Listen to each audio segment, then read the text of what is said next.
Telugu Desam party ఘన విజయం సాధించింది. చాలా సంతోషంగా ఉన్నాం. ప్రొద్దుటూరు కానీ, జమ్మలమడుగు కానీ, మైదుకూరు కానీ, కడప కానీ, కమలాపురం కానీ ఈ పార్లమెంట్లో ఘన విజయం సాధించినారు. ఐకమత్యంగా అందరము పోరాడి జిల్లాని అభివృద్ధి చేయాలనే సంకల్పంతో తెలుగుదేశం పార్టీ నాయకులం అందరం కూడా ఉన్నాము. కావున తప్పకుండా తెలుగుదేశం హయాంలో మళ్ళా గ్రామీణాభివృద్ధి కానీ, పురపాలిక సంఘాలు కానీ నీటి సమస్య లేకుండా, పవర్ సమస్య లేకుండా చేయగలుగుతాం. నేను అన్నా క్యాంటీన్ మొదలుపెట్టేటప్పుడే చెప్పా, రాజకీయం కోసమే నేను అన్నా క్యాంటీన్ పెడుతున్నా, ఎలక్షన్ వరకు అన్నా క్యాంటీన్ పెడతానని చెప్పాను. ఎలక్షన్ కోడ్ కూడా ప్రతిరోజు 5,000 మందికి నాణ్యమైన అన్నా క్యాంటీన్ ద్వారా భోజనం అందించాను. నువ్వు ఏం పల్లకరాలు పలికినావు? మా అమ్మ కోరిక, మా అమ్మను ఇట్లా రాజమల్లో క్యాంటీన్ పెడుతున్నానంటే, మా అమ్మ అన్నదానానికి మించింది ఇంకొకటి లేదు, శాశ్వతంగా పెట్టమనింది.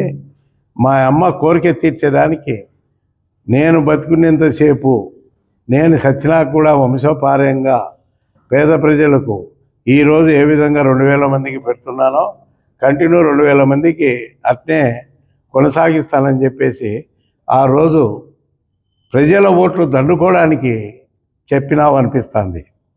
ఈరోజు నువ్వు మాట నిలబెట్టుకునేవానివి అయితే ఈశ్వరుని సాక్షిని అంటావు. ఆ రోజు కూడా ఈశ్వరుని సాక్షిగా చెప్పినావు, శివపార్వతుల సాక్షిగా.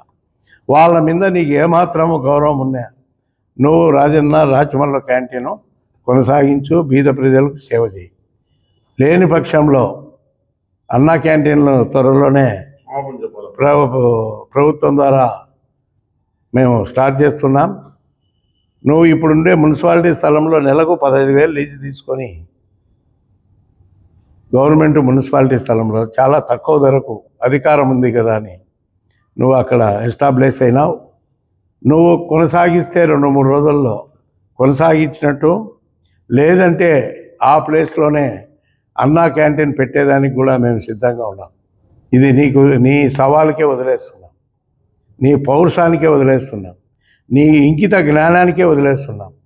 నీ శివపార్వతులు నీకు అండగా ఉంటారని చెప్తా అంటావు. మరి ఆ శివపార్వతులు సాక్షిగా చెప్పినావు. ఇప్పుడు ఏం చేస్తావో, నీ నైతిక విలువలను కాపాడుకుంటావో, తొంగలో దొక్కుతావో, లేదా అది కూడా రామ్ గోపాల్ వర్మ డైలాగు అనుకోవాలనో మేము నువ్వు నిరూపించుకోవాలి. మున్సిపాలిటీని దోషేసినావు, ఎక్కడ పడితే అక్కడ గవర్నమెంట్ ల్యాండ్లు ఆక్రమించావు. నీ అక్రమాలన్నీ బయటికి తీస్తాం. నీకు సపోర్ట్ చేసిన పోలీస్ ఆఫీసర్లను కూడా వదిలిపెట్టాం. నీకు సపోర్ట్ చేసిన రెవెన్యూ డిపార్ట్మెంట్ను కూడా వదిలిపెట్టాం. నువ్వేమి శాశ్వతమైన నాయకుని కాదు కాబట్టి, శాశ్వతమైన మాటలు చెప్పావు కాబట్టి రాజమల్ల క్యాంటీన్ కొనసాగించాలని మనసారా మేము కూడా ఆశిస్తున్నాం. దాన్ని నువ్వు క్షమాపణ చెప్తావా, కొనసాగిస్తావా? ప్రొద్దుటూరు ప్రజలకు క్షమాపణ చెప్పాలా, కొనసాగించాలా? మీరు కొనసాగిస్తే మేము కూడా అక్కడికే వచ్చి మీ రాజన్న క్యాంటీన్లో కూడా భోంచేసేదానికి కూడా మేము సిద్ధంగా ఉన్నాం. నీ ఓపెనింగ్కి పిలిస్తే మేము రావడానికి కూడా సిద్ధంగా ఉన్నాం. గట్టి మాటలు మాట్లాడతావో, గట్టి మాటలు మాట్లాడతావో నిరూపించుకో రాజమల్ల గారు. నీ పని అయిపోయింది. భవిష్యత్తులో నువ్వు అయ్యే సమస్య కూడా లేదు. శాశ్వతంగా రాజకీయాలు మానుకోవాల్సిందే. ఇది ప్రజలు ఇచ్చిన తీర్పు. తెలుగుదేశం గవర్నమెంట్ ఎక్కడికే పోదు, జగన్ ప్రభుత్వం ఇంకా రాబోదు, జగన్ పార్టీ ఉండదు. ఏమున్నా బీజేపీ కాంగ్రెస్ పార్టీనే ఈ రాష్ట్రంలో పుంజుకోవాలనుకుంటే పుంజుకోవాలా. కానీ ప్రజలైతే తెలుగుదేశం వైపే ఎక్కువగా మొగ్గు చూపుతున్నారు. కాబట్టి నువ్వు కోలుకునే పరిస్థితి లేదు. తొందరలోనే నీ జగను ఎవరైతే గవర్నమెంట్లో అవినీతి చేశారో వాళ్ళందరూ కూడా చెప్పకూడదు, తినక తప్పదని తెలియజేసుకుంటున్నాం. నువ్వు ఓడిపోతే కూడా రాజకీయ సన్యాసం తీసుకుంటా అన్నావు. ఇప్పుడు అది ఇంకోటి మాట తప్పినావు.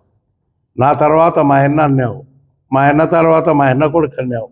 ఈ పొద్దు బంగారెడ్డి పేరు ఎత్తినావు. మళ్ళా నా తర్వాత రేపు బంగారెడ్డి నిలబడతాడని. ఈరోజు నీకు మనిషి లేక బంగారెడ్డి దిక్కై బంగారెడ్డిని మళ్ళా పొగుడుతూ దగ్గరికి తీసుకోవాలా అనే ఉద్దేశంతో బంగారెడ్డిని పేరు ముందుకు పెడుతున్నాం. బంగారెడ్డి కూడా తెలుసుకోవాలా ఇది రాజకీయ ఎత్తుగడ అని చెప్పేసి. నీ అన్నను కలగబెట్టావు, మీ అన్న కొడుకును కలగబెట్టావు.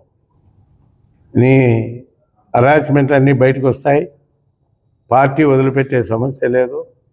మేము కూడా అభివృద్ధి దిశగానే మున్సిపాలిటీని కానీ పంచాయతీలను కానీ మళ్ళా పంచాయతీ నిధులు కూడా గ్రామాలకు జగన్ మాదిరి మోసపూరిత లేకుండా గ్రామాల అభివృద్ధికి పంచాయతీ నిధులు కూడా తెలుగుదేశం పార్టీ అందిస్తుంది. మౌలిక వసతులన్నీ కల్పిస్తాం. శాశ్వత పరిష్కారానికి కూడా మహామేధావి చంద్రబాబు నాయుడు ప్రణాళికతో ముందుకెళ్తామని చెప్పేసి తెలియజేసుకుంటూ ఈరోజే పురపాలక శాఖ మంత్రి నారాయణ కూడా ప్రమాణ స్వీకారం జరిగింది.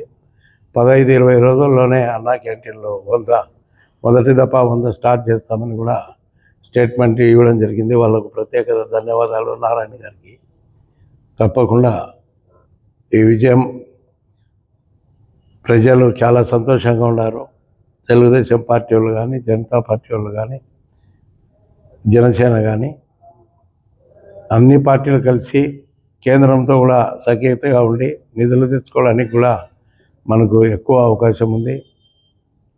కాబట్టి తప్పకుండా తెలుగుదేశాన్ని పార్టీని విజయడంగా ముగించిన ప్రతి విద్యార్థులకు, ఉద్యోగస్తులకు, పేద ప్రజలకు, మందుబావులందరూ తెలుగుదేశం పార్టీ వైపు మొగ్గు చూపి అఖండ మెజార్టీతో గెలిపించిన వాళ్ళందరికీ కూడా హృదయపూర్వక కృతజ్ఞతలు తెలియజేసుకుంటూ సెలవు తీసుకుంటున్నాను.